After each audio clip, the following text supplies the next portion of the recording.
So there's a lot of stuff we've thought about around the edges of how you can be much more efficient at getting things out and into the world, so to speak. I think the biggest problem that we have is changing people's minds, because everybody is predicated on what has come before. And what happens with Next a lot is that we get compared to other products.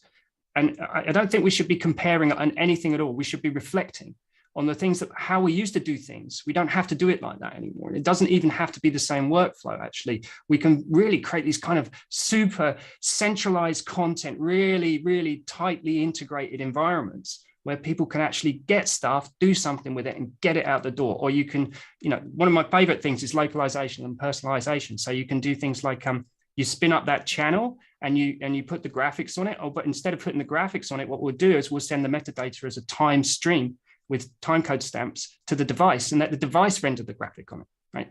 And that we can do from the cloud. We just need to send that data alongside the clean feed, and then in the phone or in the tablet, it will actually put the graphics on in the app. And then the user can change the color or change the language or whatever inside the actual system. So we do multi-language streams, for instance, you can push down there with it. So this technology is mad, and people really are not changing how things have been done for the last 12 decades, because they're comparing, they're not reflecting. And I think that's the key word moving into this decade, is that we must reflect on things a bit.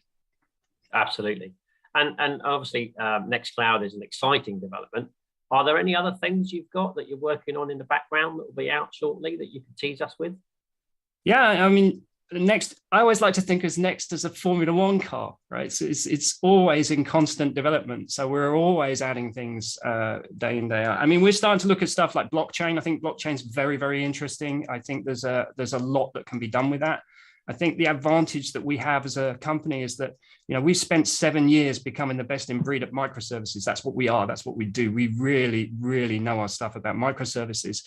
And I think a lot of people have got a lot to learn in that respect.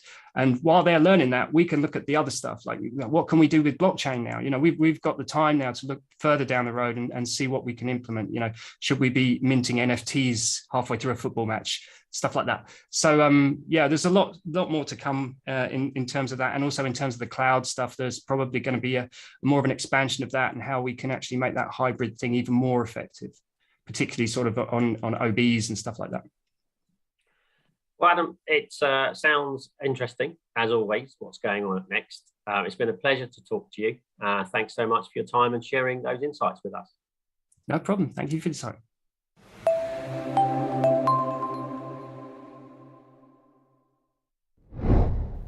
Hello and welcome to the show, brought to you, as always, with the support of Media Proxy.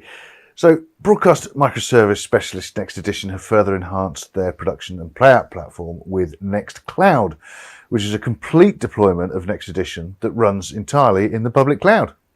And joining us today is Adam Lear. He's the creative director for Next Edition.